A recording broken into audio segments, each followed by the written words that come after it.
মুসা রে, আল্লাহরে জিগাইবানি, আমি গরিব মানুষ, আমি ভালো কিছু কিনতে পারি না, ছেলে মেয়েকে ভালো কিছু খাওয়াইতে পারি না, ভাঙ্গা ঘর, এত গরিব, ভালো করে ঘর বানাইতে পারি না। আল্লাহরে জিগাইবানি কি করলে আমার উন্নতি হবে, ধনী হব, টাকা পয়সা হবে। আল্লাহরে জিগাইবানি। আল্লাহ মুসা নবী কই ঠিক আছে, আল্লাহরে জিগাইব তুমি কেমনে ধনী হইবা।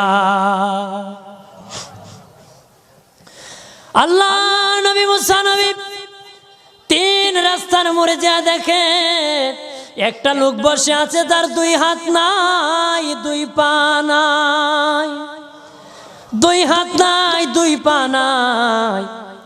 ওই লোক ডাক দিয়া কয়, মুসা রে, জীবনে কোনোদিন নিজে হাঁটতে পারি নাই, নিজ হাতে খেতে পারি নাই, কেউ খাওয়াইলে খাই, নতুবা উপবাস থাকি, বৃষ্টি আসলে ভিজি, সেখানে আমি আবার